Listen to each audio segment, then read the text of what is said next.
Hello, hello, hello. It is the Boom Bar right here on your Boom Radio NG. My name is Oladilupo, and I bid you a warm welcome to the bar today. Today promises to be interesting as usual. I'm going to be talking about quite a number of things today. There's the one that is on the front burner that a lot of people are talking about, and is the fact that Marley finally said something. Yeah, after all this while, a lot of people might not have, but probably would have thought that this should be earlier, or maybe anybody, to each his own at this point. But he's finally had a lot of things to say, and that is one of the things we're going to be talking about. Quite a number of things on that. There are a few policies from the federal government that we're going to be talking about.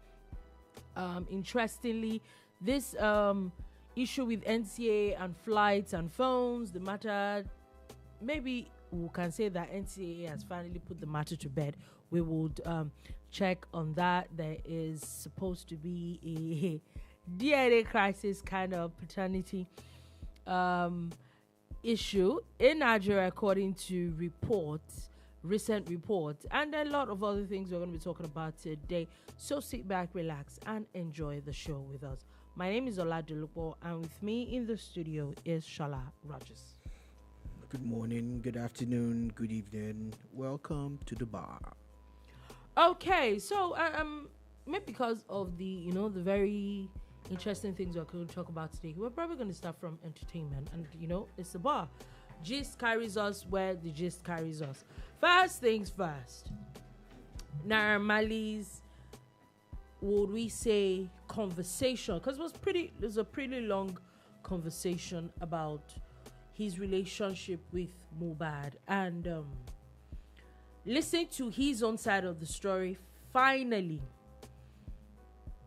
okay, before we even start drawing parallels, first things first is, do you think that it was a little too late, or it came at the time that it made so much sense, or it came when he decided to So when there's a coroner's inquest, when there's an ongoing investigation, when the whole world does not want to hear your voice, you think when you talk, anybody will hear you? It was the perfect timing in my own view, because now the coroner's inquest had already cleared him. The ongoing investigation also is pointing fingers in other directions. Then that's when you come out to say, you see, I was innocent, but you all didn't want to hear. There was already a prejudice. Everybody had, used their emotions and sentiments and sentenced the man to death. So outside the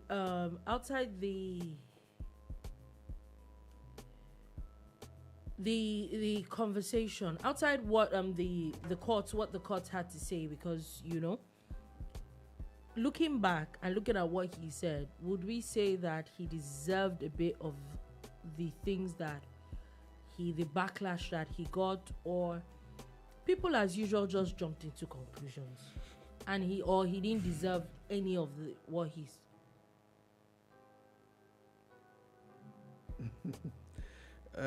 deserve? Okay, interesting angle that you brought there. Why would he deserve any of those things? You only deserve things that actually happened. You only deserve repercussions. You see, Naira Marley is not on judgment for his lifestyle. It's not on judgment for his lyrics. okay. It is murder, attempted murder, or first degree, or whatever, because people outright said he killed Mohbad. Yeah, So, yeah. Then after a while, it was moved to, even though he didn't kill him, he bullied him. Yeah. Yeah. So again, why would he deserve that if we don't have proof?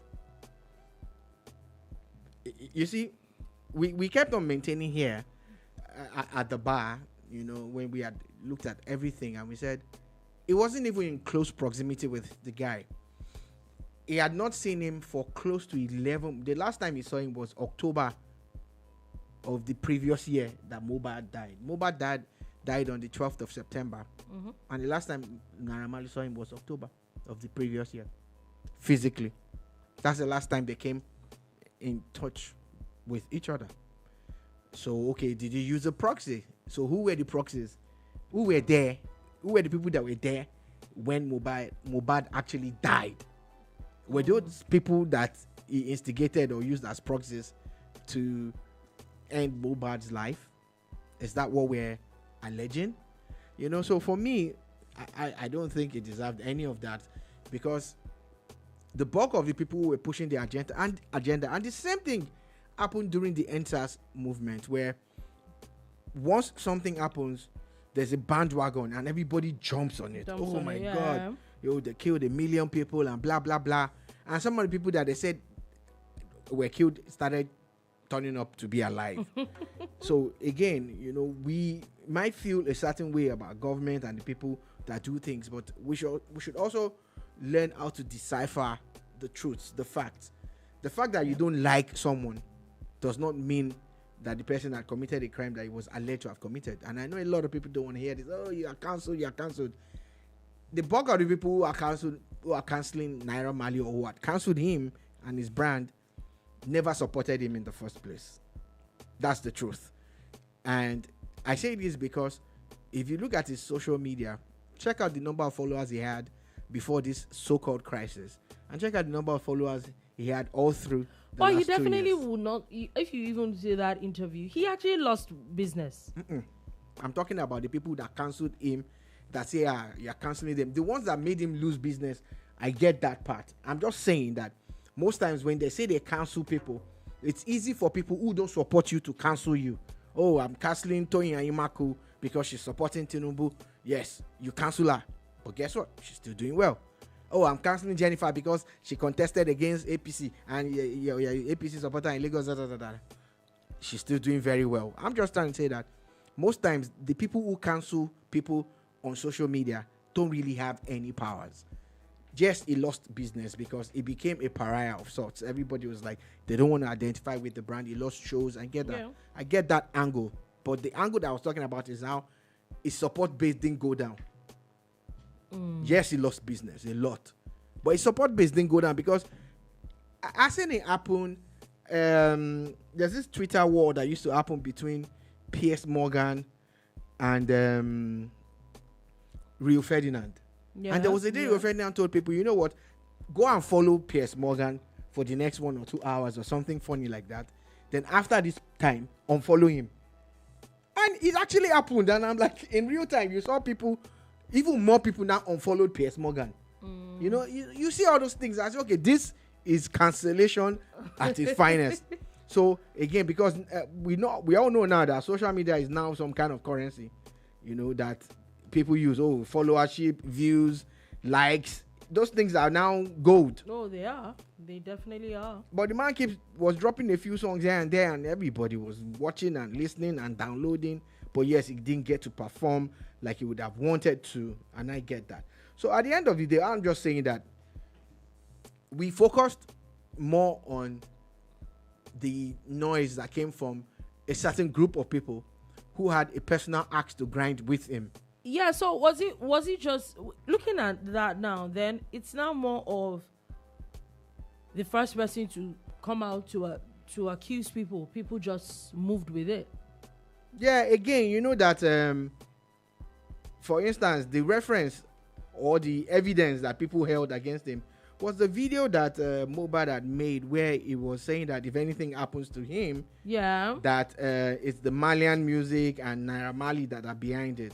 And everybody was like, anytime the other guy that was tagged as part of the people that killed Mohbad, then Sam Larry, anytime that guy posted something on social media, people will go there and write, Omote Panko, what about the boy that you guys killed, and blah, blah, blah, and blah, blah, blah. So again, on and on and on, that went on. But there is no link beyond the video where he had actually gone to stop a video shoot that Zlatan and Mohbad had. Now, according to Naira Marley, afterwards, they actually went out together. He said that Mohbad was owing him some money and all of that. I also feel it was wrong for him to have done that, but course. Did that actually lead to Mohbad's death? As against the direct influences in his life, the closest people to him, the ones who, there are stories of a nurse who was probably a quack that administered some drugs, the ones who were with him in the last 48 hours of his life. You understand? Mm-hmm. How come the same Mohbad made a video where he wasn't even one that made it. I think it was his wife that made it, or his girlfriend or wife or baby mama that made it. That where, he was also saying that if anything happened to him, that he would blame the girl, her mother, her family.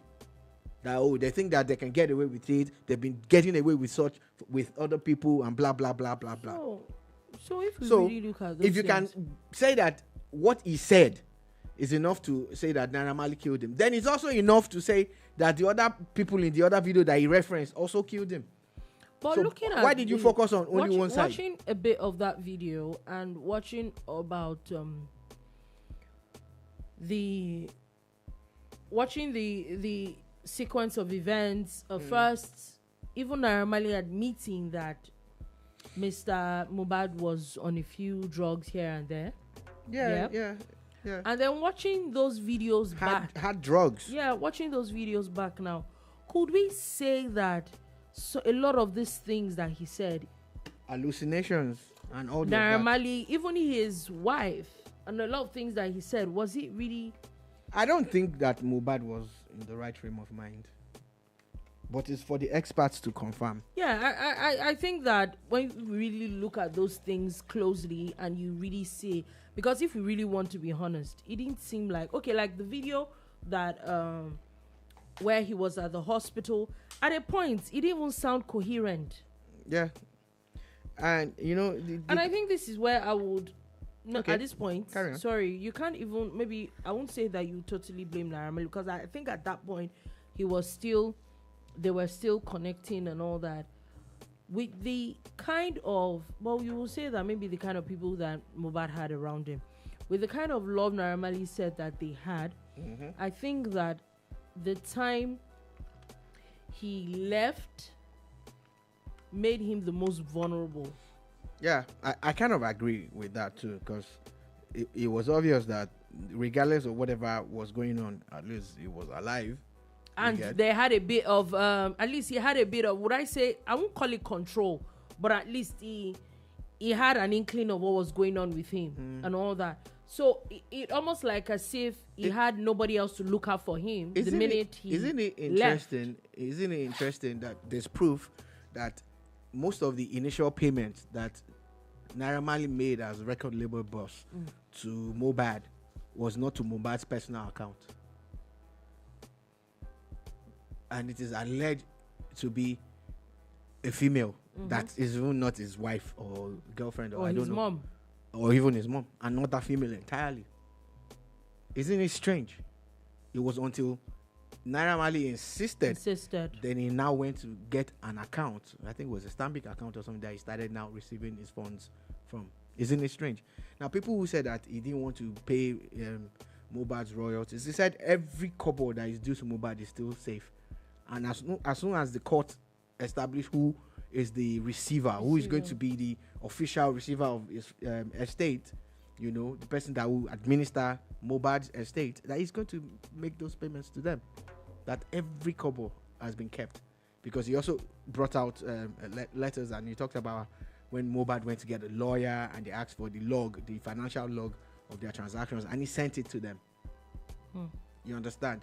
It's easy that we want to quickly look for a scapegoat. Everybody wants to get this scapegoat and kill the goat and everything.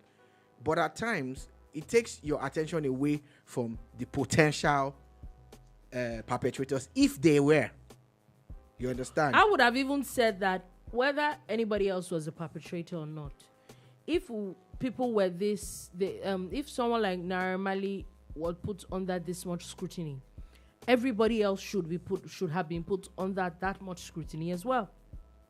I said you never go report case for police before. We say you will report case. They go lock you up. It should have been everybody. I think that's what should. So that way, at least nobody will feel like holistic it's approach. Yeah, it's not like one person is being witch hunted. Sadly, with a lot of evidence now, yes, in fact, you can't even categorically say, and this is also one-sided now, yeah. But you can't categorically say there was evidence that Naira Marley even bullied him. Yeah. To the extent that, let's even say that there was a conversation like that. I think it's safe to say now that Naira Marley had nothing to do with his death. Yeah, it is actually. And with all the drama that happened. Yeah, because people start piecing things together.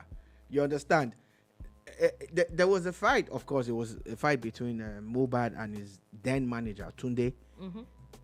And the truth is, until Naira Marley released the longer version of that video, what you would see there was the part where he was there trying to physically, restrain people from, attacking Mohbad and everything. There was another video of Mohbad where he was saying, he's at one estate now. He made a video, and the security men were saying, no, that's not the estate. That it was. It's as if you are saying, I'm at Parkview, and they are saying, nope, you're at Apple. Yeah, Island. so it's. Do you understand? A lot of things point to the state of mind. The state of mind. This fantastic artist. Very young person. And I think that I know that a lot of people might not like this idea of it, or it might just be it's something that a lot of people just overlook. But I think that the Nigerian music system, and I know that it happens abroad in the US and all, and I think that that's what a lot of these people are trying to copy. Even the way Naira Marley came off with that interview, he came off as someone that was really not into drugs and all that, and a lot of things. I'm not going to say anything to that. I'm saying that don't go too far, please. No way. If we watch his video, remember the part where he said that he heard about where the first time he heard that the Iceman, and then he didn't even know what they were talking about until I had to go and ask and all that. Interestingly, that happens a lot. Today, I learned a new whole word. I did not know that that was a word. And you had to put "whole" in front of this word.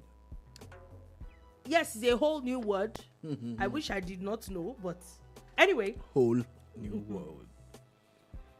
Anyway, back to my conversation. However, and anybody that knows me or knew me in the past 2, 3, 4 years knows that I've never been a fan of Naira Marley's music. Why? It was the vulgarity, the things that I won't say all, but a lot of his songs. The truth is that those songs sell. Oh yeah, they did. One thing that you will not take away from him is that it's obvious that he knew what a lot of people wanted.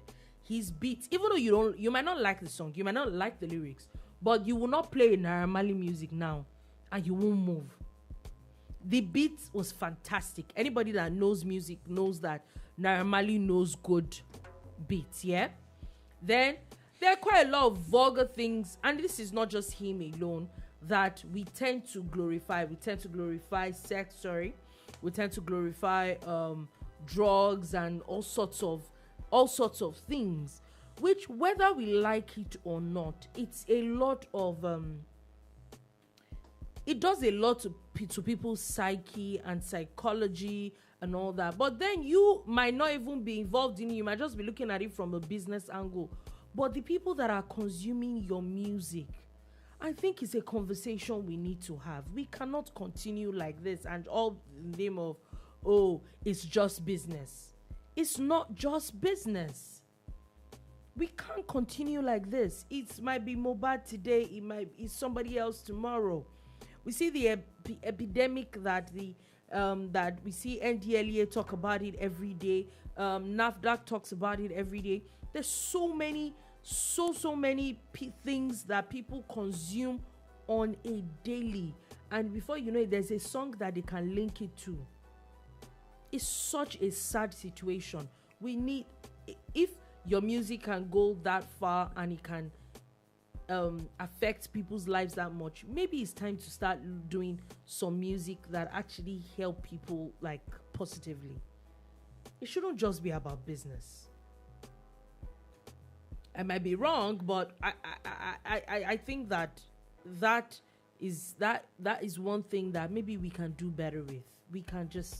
We don't have to always, encourage a lot of things with the kind of music that we put out. That's me. Personally, I think that even his music is kind of music someone like Naira Marley probably came to bite him in the behind. I might be wrong, but that's the way I see some of these things. But the truth is, this idea of cancel culture and looking for somebody as a scapegoat without really knowing the true matter of things, I think that it is unfair. I think that it is wicked. I think it's a wicked thing, regardless of what you think somebody is or what somebody is not. Until we have the facts, I think that it's a wicked thing to sit down and to conjure things. Not like people will stop. It is what it is, but I will say my own. I think it's a wicked act.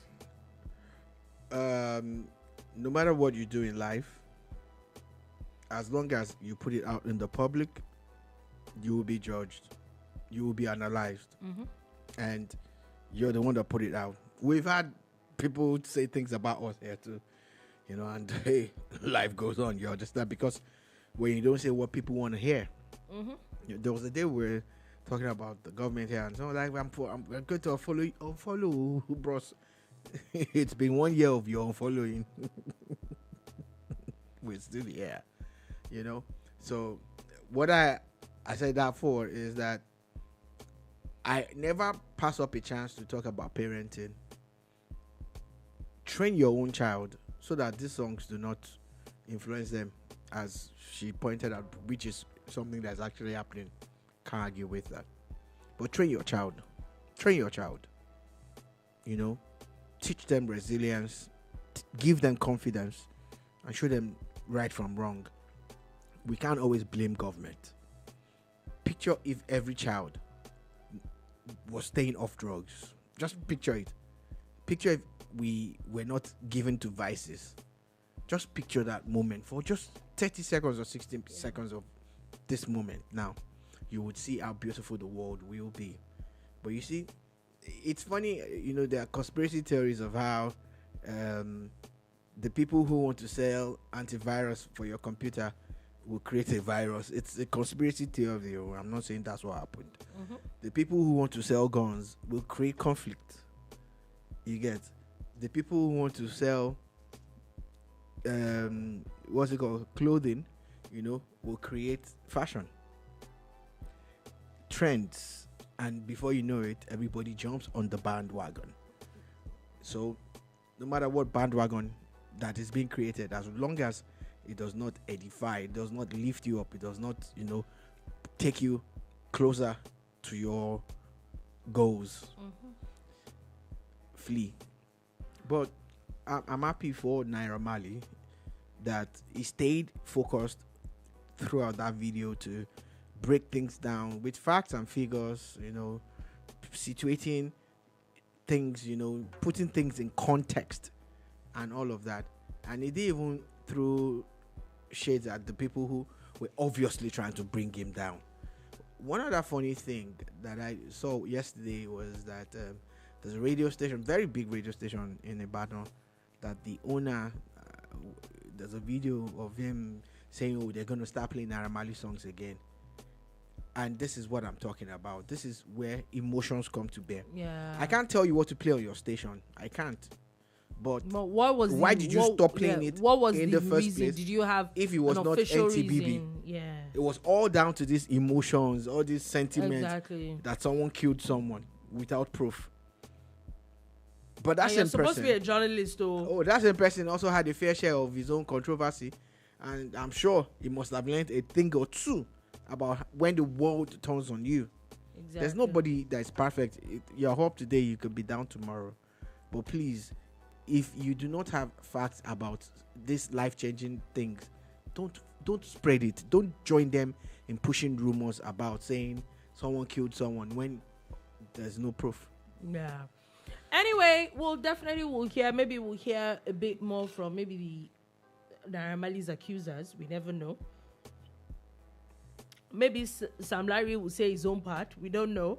But anyway, it was a very interesting thing to watch, and we definitely will follow that matter and see what is interesting news is that when you actually after that video, there will before now when you type in Naira Marley or see Naira Marley trending on social media is quite negative, and maybe it was needed, and like you said, maybe it was the right time.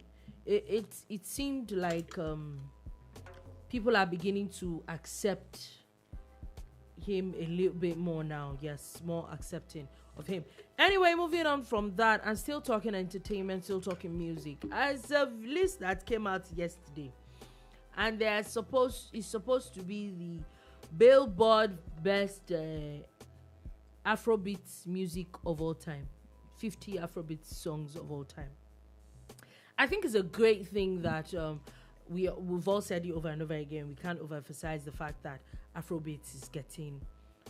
Please put that as well. You're not. No, Afrobeats. Yes. Yeah, no, you're not emphasizing the beats. It's getting the recognition that we're explaining or that we're seeing. However, I have a problem, and my problem is what really is Afrobeats. What is the definition of Afrobeats? Because looking at this list, and I have facts to buttress my point. We'll go all the way to number one. The number one song on that list is Chubaba's African Queen. It's 2004 hit. I think that song, yes, is probably the best thing. One of the best things that's come out of Nigeria, that's come out of Africa. We know how that song literally revolutionized Nigerian music. I think it was the first song to be played on a lot of international platforms, and it's a song that you will not listen till tomorrow. It's literally your evergreen music. It's beautiful. However, except somebody explains to me, because now according to that list it's looking like everything that I thought two things I have a problem with. Number one, it seems like everything that comes out of Nigeria or Africa is Afrobeats. I think that it is a tad bit insulting to take, for example, African Queen. African Queen is an R&B song. Take it out of Nigeria and put it anywhere else. It's an R&B song. How did it enter Afrobeats? None. Two, I also think that for you to bunch, let's even say because Afrobeats is a Nigerian thing, yeah, you say you bunch everything that has to do with Nigeria with Afrobeats. I also think that it is a tad bit insulting, even though people that are not from Nigeria are getting awards of it, so maybe they don't mind a little bit. But I think it's a tad bit insulting to call different genres in Africa Afrobeats. Again, I have evidence. If we go by that list, most of the people on that list are Nigerians. Yeah. However, I would go to number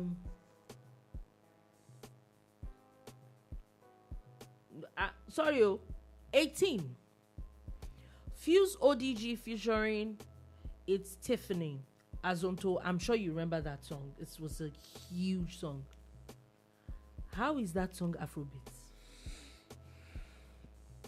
There are quite a number of them. You went too far. Sarkodie featuring Castro, number 19 on that list. How is it Afrobeats?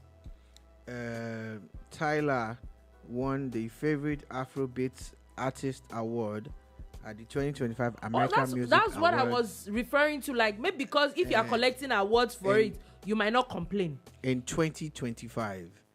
And there's nothing about Tyler songs that are Afrobeat. Nothing. In fact, she has this fantastic song with Wizkid now, and there's nothing Afrobeaty about it. Absolutely nothing.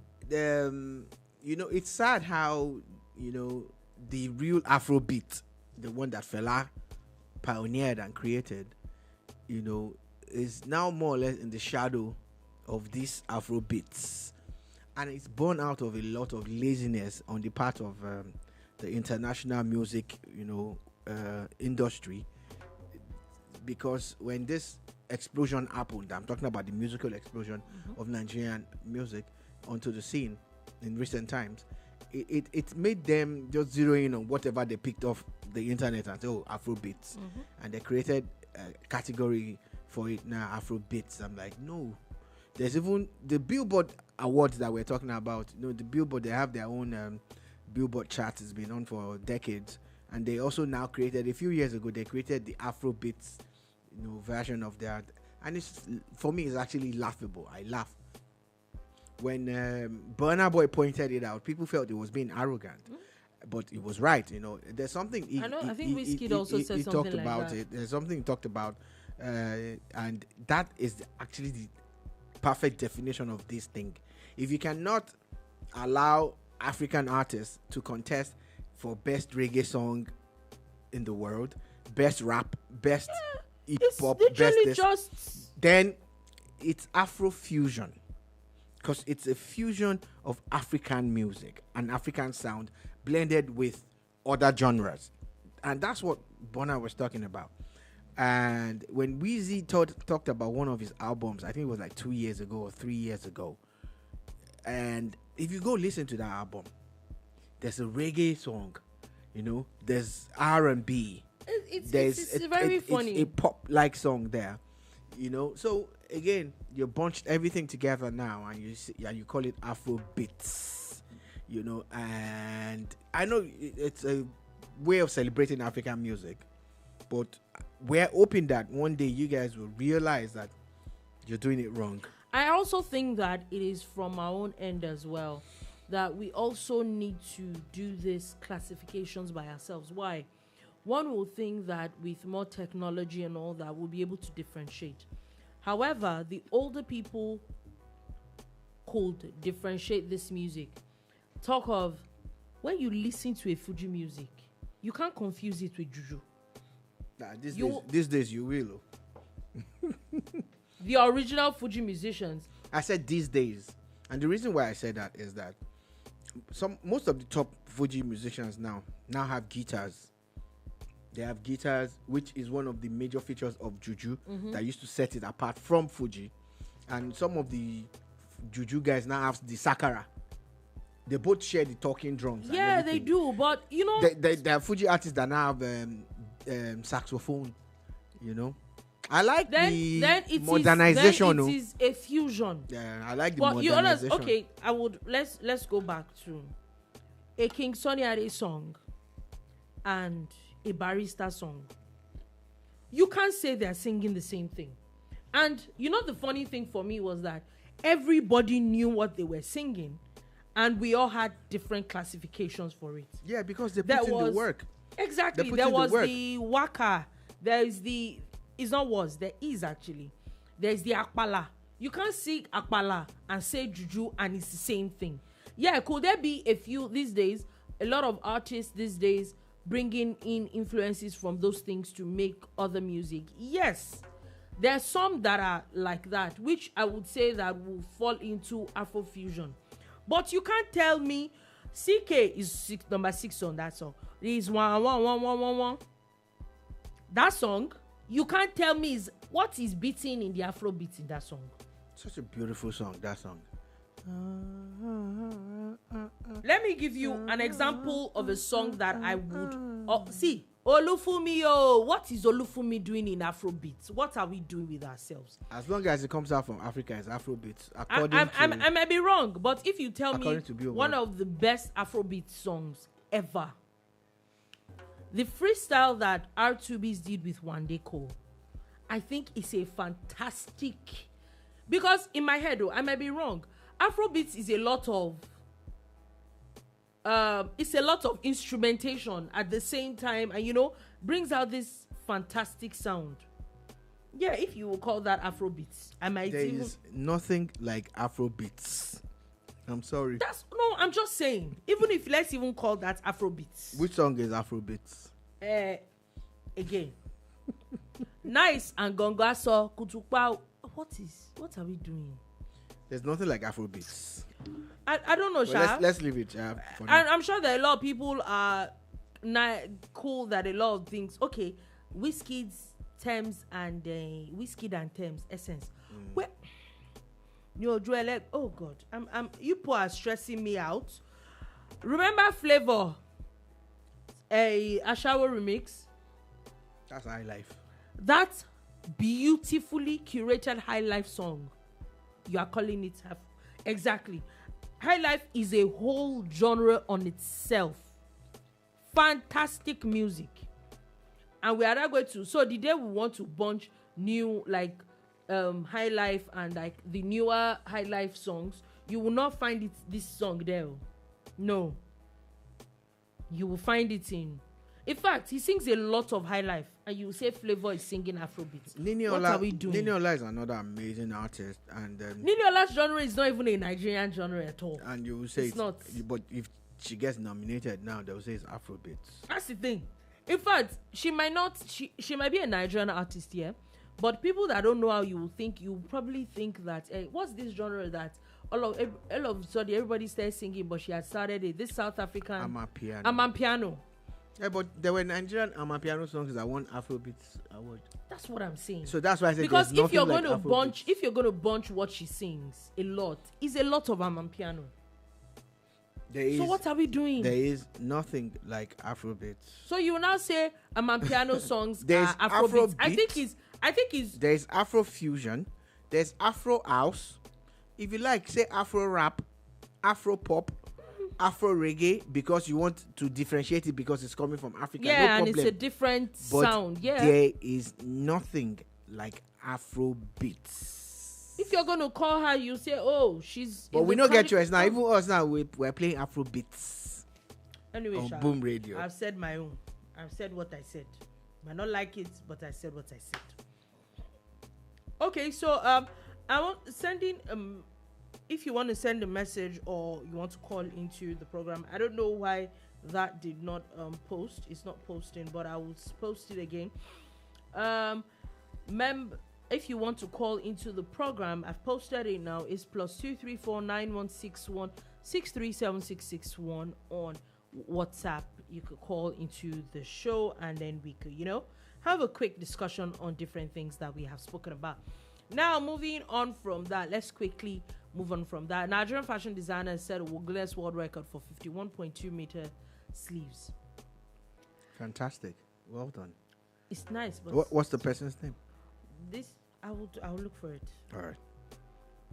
At this point, everybody is doing. It's like Nigerians are suddenly just woken up to the idea of Guinness World Record, and this is not a shade or anything. I'm just saying, like, this is something that it's almost like because Samuel Chine Cherem Eze. Well done, Samuel. And interesting, like, I remember like reading Guinness World Record or the book, that it was always like a thing every year to buy that book, and and now I'm sure that they still publish that book every year. There really will be a lot more Nigerians in that book now. Anyway, moving on from that, now let's do a bit of sports. I'll just breeze through a little bit. The D Tigers are set to battle Senegal in AfroBasket semi-final sport today. I think that is going to be a lot of work, but they just might be able to. Yeah, that will be in the 7:00 hour, and we're rooting for them. They're 3 games away from becoming African champions. If they can win this one and win 2 more games, it will happen. Mr. Tinubu. Do not close that checkbook yet. Yes, at this point. Anyway, talking about him, he's in Japan, actually. He and other African leaders for the TICAD conference. Moving on from that quickly, Eyimba has just announced a major overhaul. They're releasing 22 players. And really, with the way I think that Eyimba has kind of fallen in the last couple of years, would you say that this is what they really need? I don't think Eyimba has fallen. I think they're still one of Nigeria's best teams, in my opinion. And there's always a time to rebuild, and the window is open. So why not? Everybody's pushing the angle of what's his name now? Ideye Brown, right? Yeah. Yeah, and people forget he's been playing football for 19 years, and he actually announced his resignation yesterday before they said that they're letting him go. He more or less resigned. It's like that game where you say, "No, I'm the one that broke up. I'm the one that broke up with you. No, you're the one that broke up with me. My guy don't leave now. You don't come out." But 21 players out of the door. Also 22. Also means that they're bringing in more players and everything. They need to have a balanced team, and let's see how it pans out. They have a very, very good coach in the person of Coach Eguma. So, and he's very seasoned, very, very, very seasoned, very experienced. So let's see what they come up with. And now, moving on from that, last night we saw the PFA awards last night, and it was quite interesting. Was that last night? I thought it was like 2 nights ago. No, it was last night. How does it feel like it was 2 nights ago? Yesterday, actually. Anyway, Mohamed Salah won a record 3rd PFA Men's Player of the Year award. I think this is the year that he probably should win a Ballon d'Or. Sadly, they will say that they did not win AFCON or something. There will be one excuse or another. I have a feeling. And he didn't win Champions League. I have a feeling that the winner of Ballon d'Or will be a player of PSG. Yeah. I have a very strong feeling. Yeah, but congratulations to Mo Salah, amazing player. Longevity, everything has been in his favor, and he has worked hard for his awards. He deserves it. Unprecedented, the 3rd one, PFA. Mm-hmm. It's huge. It's huge. Congratulations to him. The major talking point was about someone who didn't go. Isak, the man that wants to leave Newcastle for Liverpool. Mm-hmm. The whole stories were now centered around him and how he claims he's been betrayed by the club, and the club says, "You are a player. When you're ready to come back, you would be let in." He also made the team of the season. Yeah, it seems like there's a lot of controversy with players and their clubs this season. There seems to be a lot more controversy around it. Remember the story of there was a lot with Yorkrash. There's still a lot with Atalanta and what's it called? And Ademola Lookman. There's even the drama with Osimhen, and there's quite a lot of maybe some of these things. And a lot of times what you hear the player say is, "Oh, the club promised." Maybe these promises should be written down in black and white. When your ideals are not in tandem anymore, when your goals are not in tandem anymore, there will always be conflict and everything. Yeah. And there are several platforms for conflict resolution. However, we cannot speak in support of player or clubs, because there are times when the clubs are so terrible. Mm-hmm. And there are times when the players are just badly behaved also. Mm-hmm. But if you have a contract, respect your contract. Yeah, at the end of the day, exactly. The other guy that Liverpool is trying to get, Xavi, is still playing. But he still wants to go to Liverpool. Still wants to go to Liverpool, exactly. So talking about the team of the year, Nottingham Forest goalkeeper Matt Sells got the keeper of the year. The defenders, Liverpool's Virgil van Dijk, Arsenal's William Saliba, Arsenal's Gabriel, and Bournemouth's Milos Kerkez. Midfielders, Ryan Gravenberch, Liverpool, Arsenal's Declan Rice, and Liverpool's Alexis McAllister. And the forwards, Liverpool's Mohamed Salah, Nottingham Forest, Chris Wood, and Newcastle's Alexander Isak. And I think that when you look at this team and you look at how these teams ended last season, I don't think you can fault it. Yeah, kind of. Okay, you have something to say about it. No, I don't. Yes, you do. No, I don't. Anyway, moving on from that, let's move on quickly. The President Tinubu has scrapped the 5% telecoms tax. Yeah, this tax was brought in by the previous government, then suspended, I think when Tinubu became president, but now it's been completely removed. It's based on the background that it is said that the House of Assembly were planning to bring it back as some kind of fund generation, IGR, whatever, for the government. And people are like, come on, let the poor breathe. Now let the people breathe. Abba, what happened? So now it's actually completely gone now. There's no more this funny 5% tax. Anyway, for things that are gone, the NCAA is officially telling you that once you enter a plane in Nigeria, once the plane is going up and once the plane is coming down, your phone has to be officially switched off. There's nothing like airplane mode anymore. The NCAA, the airlines, and all the stakeholders in the aviation sector need to spend a lot of money now on orientation and sensitization. They need to go beyond the airports. They need to go into the schools. Let's start teaching the next generation, airport etiquette and all of that. They need to invest in creating awareness. Please. Yeah, I like what you said with airport etiquette. And airport etiquette is not just switching your phone and off. No, there's a whole lot. There's a whole lot that your conduct when you're in an airport, the consequences and all those things. I think those things need to be. I totally agree with what you said. That a lot needs to be done in that aspect. Anyway, there are quite a number of things to say. One of the things that for people in Southwest, there's Isese Day today. There's public holiday for public officials and anybody else that wanted to take public holiday today. However, these traditionalists are now saying that the president needs to make it a national holiday and that it should be 2 days. I was saying here yesterday now, it's almost as if, they were listening to me. I think for balance and all of that, it's not a bad idea. Like I said, again, people need to travel from place to place to celebrate their own religion.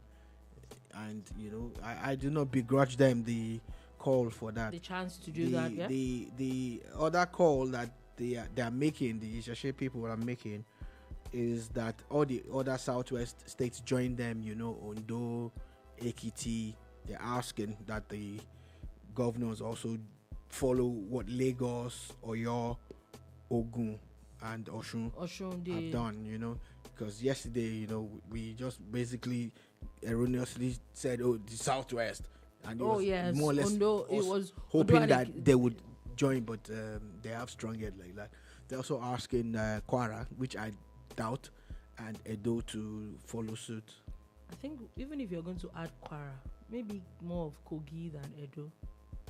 But anyway, moving on from that quickly, let's just breeze through a bit of not international stories, political stories. As Anambra Assembly has summoned the PDP lawmaker over his social media post. So apparently, it was said that he had made some comments that his constituents were being sidelined in some monies that were supposed to be shared to everybody. And instead of him coming to the house to complain, he decided to go on social media.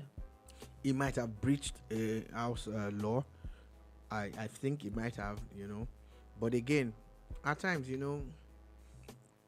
let's look at the matter also. The cause, why they...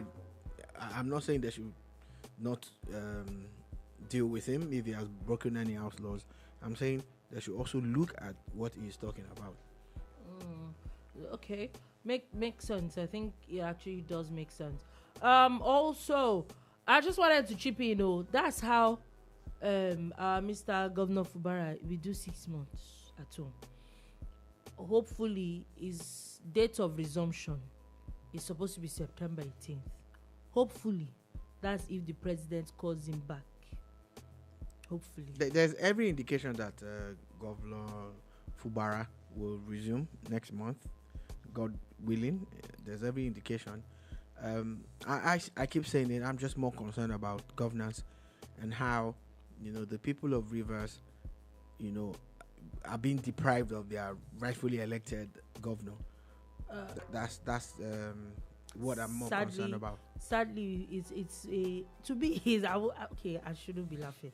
It's just that it's actually shocking that after all that hue and cry, and after a lot of advice that he refused to take from us at the bar, he really did do 6 months suspension.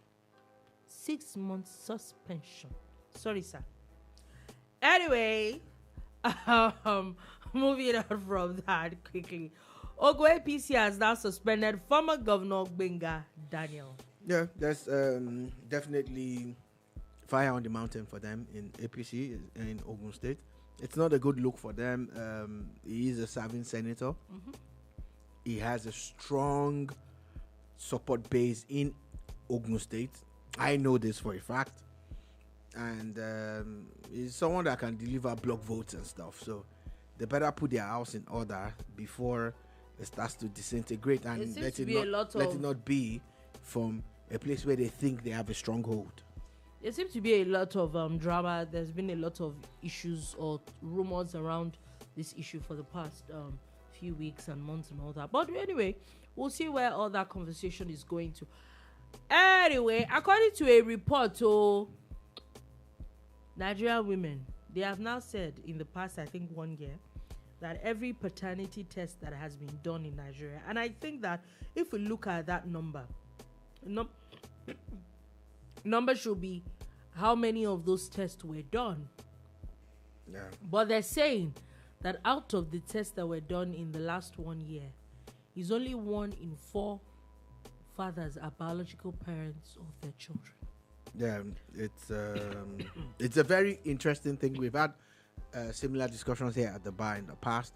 We're talking about paternity fraud, paternity tests. We're talking about DNA testing. Based on the report that came out by this private company, they're also talking about how the bulk of those tests are for peace of mind. It's major because some people have to do DNA based on their plans to travel. You know, Jackpa, for instance, there are some countries that would want to, if you're traveling with your family, you must prove that, you know, the children are yours. You know, at least your wife and your own DNA does not have to match, but your children's DNA must match yours. You get, and it's usually the father that the test is carried out with the children. That's why it's called a paternity test. There's always that talk where, and I know women are not going to like this, but it's only women that can do paternity fraud. Yeah. A man can't. Sadly. It's only women that can do it. Yeah. And it looks like it's rampant. It looks like very rampant. Are we not also talking about the fact on that pandemic levels now? There are actually situations where children are swapped? That's a possibility. That's a possibility, but are we now going to say that, oh, that's the bulk of it? No, I'm not saying. I'm just saying that that's another angle that a lot of people. Oh, that is a possibility. There was a matter recently that a close friend was telling me about, a family whose child got sick, and one thing led to another, and you know they started looking at the wife funny, but some investigations were carried out, and actually their child was swapped. You know, so it happens. But you see, the truth of this paternity fraud, you know, is, let's not be political about it. Stop knowing other people with other people. Many married women, and I'm talking about married. I'm talking about single women now. Even single women. I'm not even talking about single women. I'm not talking about them, because the paternity of a child is usually between husband and wife. Paternity of a child. If they're going to call it to question, it's not a known thing that you are saying that boyfriend and girlfriend. No, that happens a lot as well. At the level of married people or at the level of single people? Even single people, like, okay, you got pregnant for your... It happens at the same level, like boyfriend, girlfriend have more than one child together. We're talking about 1 out of 4. No, that's 1 out of 4 fathers, not 1 out of 4 children. 1 out of 4. That's what I'm saying. Yeah. So what you're saying now is that it happens just at the same way it happens as married people. It probably does. Because let's not do probability. That's what I'm saying. This particular... They are not talking about married people. They're talking about fathers. Being married doesn't make you a father. This particular paternity fraud that we're talking about, being married doesn't make you a father. You know, I know, and everybody else out there knows, especially with all the statistics that have come through about how married women in Nigeria tend to be more promiscuous. And I'm not saying that is... You're saying now that... I'm saying that look, it's funny how you're going to say a boyfriend and a girlfriend are going to have DNA issues. It's very rare. Has it ever happened? Maybe. Have I ever heard of it before? Never. Never, ever, ever have I heard a boyfriend go do a DNA test to see if the child that his girlfriend had that she claims is his, it's not his or is his. But doesn't that happen? Dolupo, I'm speaking my own truth. Speak Okay. your own. In my own entire existence and the time I've spent on this earth, I have never heard of a boyfriend that went to do paternity test to confirm if a child that the girlfriend had for him is his. I have never heard of it before. But I have heard of hundreds of cases of married men whom I doubt as to the paternity of their children, and they've gone ahead to take. Some have even done this test secretly. Some have done it secretly. So, we can argue for argument purpose, but you can also speak your truth. I've spoken mine. I have never, I repeat, never ever heard of a boyfriend and girlfriend that fought over the paternity of a child and went to do a test. Oh. Please tell me of one. Oh, there's one that I saw. In fact, before she even gave birth, the DNA had to be done before she gave birth, because she apparently told one person she was dating two people at the same time. Very good. So that's your reality, and I cannot argue with that. So you trying to tell me my reality is not real? I'm not saying that it's not real. I'm just telling you that when it comes to paternity fraud, it's mainly not just about married people. There's a lot that happens even It's though about people are women. just dating. That's what I'm saying. It's women. I said I know women don't want to hear this. I said women. And the large chunk of that are married women. Married women. Married women. People who would live with a man for years, and you let the person raise that child or those children, then something happens and there has to be some kind of DNA test. I remember there was and the man now finds out that out of like 5 children, only one is his own, or 2. There's a show or none, that I or watched. There's a show that I watched that, however, this was even in the US, that I think the lady had 2 children from the man. The man fell on hard times. They were just dating. And she reported him. Of course, you know that things like child support, the US takes it very seriously. And this man went to jail.